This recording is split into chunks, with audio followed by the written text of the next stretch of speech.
Wait. I just want to stay with you, Mr. Turk, just because my time is so limited. And this is an important part, and the chairman's brought this up, and I'm glad that he has. This is really, really important. The Inflation Reduction Act, which I did not vote for, but nevertheless, the Inflation Reduction Act said clearly that China, if you are a foreign entity of concern, you don't, which includes China, you don't get the taxpayer subsidy. You don't get the 30D subsidy. You don't get the tax break.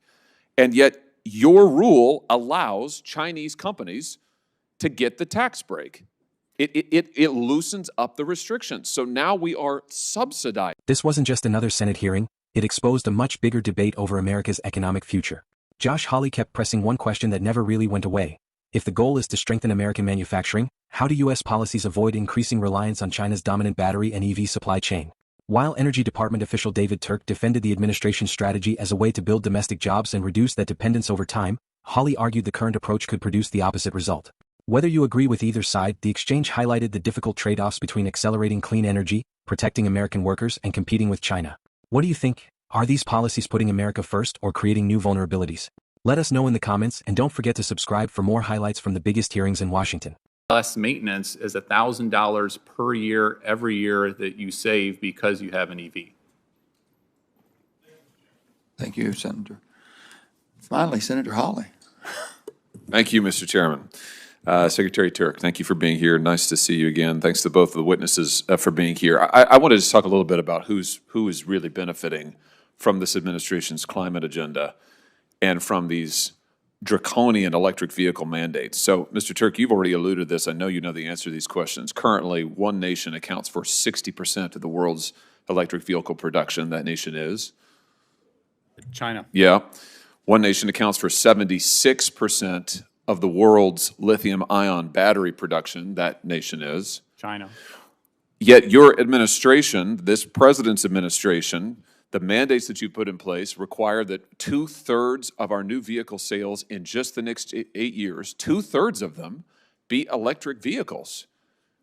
Your policies are driving us and our supply chains into the hands of our greatest geostrategic enemy, enriching them, enriching their government, while forcing Americans to pay for electric vehicles that on average cost $7,000 more on average than a traditional vehicle, are more expensive to repair and insure, require more frequent replacements of everything from tires to component parts.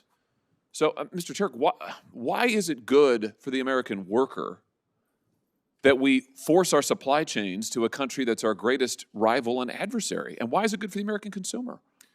So this is exactly why we're using all the tools that Congress gave us to diversify our supply chains, from the mining piece and especially the processing piece, which is where China really has a stranglehold.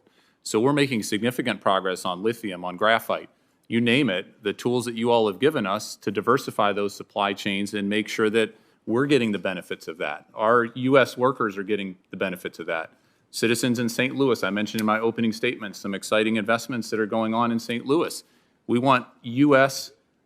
Workers to benefit from this supply chain and this revolution. And China is absolutely competing. China is going whole hog on EVs and the full supply chain of it. And they're going to compete and outcompete unless we're playing and pushing back and competing with them, which is what we're doing. Here's what I don't understand then. Why is it, if that is the case, why is it that you are interpreting the administration's climate law, so-called Inflation Reduction Act, which I think, frankly, is bad enough on its own, but you're reinterpreting it now to allow the tax credits to flow to Chinese entities.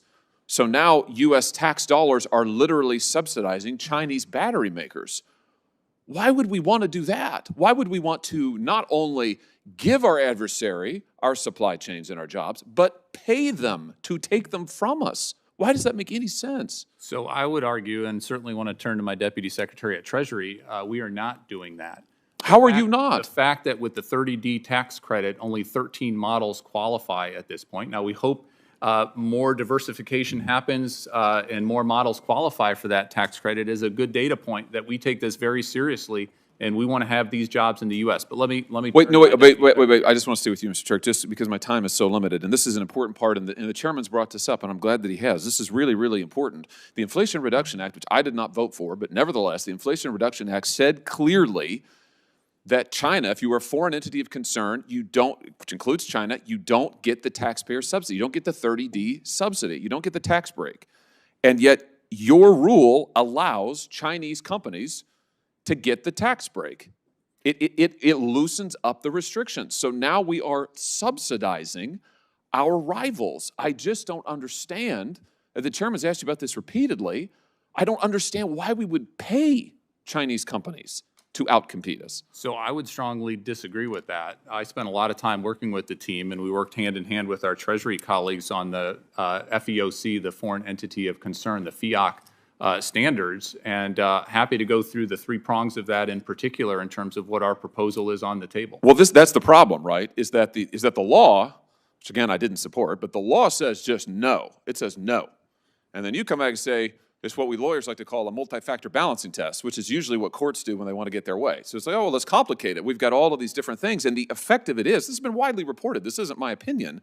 Everybody understands that what it does is it allows Chinese companies, so long as they're not set up within mainland China, but owned and controlled by China, they can now get the tax credit. I just don't understand why we would use our tax money to pay the Chinese to make these vehicles. So we're not. Only 13 models, again, have qualified for that 30D tax credit.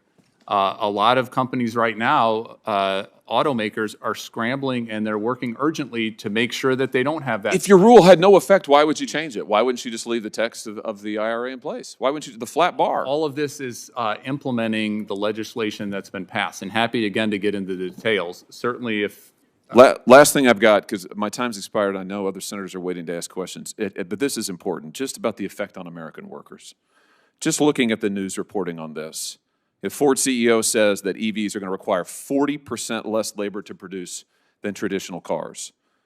As production is shifting to the United States, this labor on, for instance, batteries, EV batteries, is increasingly being done in factories that are co-owned at least by foreign entities, and the wages for workers who are usually not unionized are substantially less than the wages for workers in traditional cars. Now, you mentioned my state.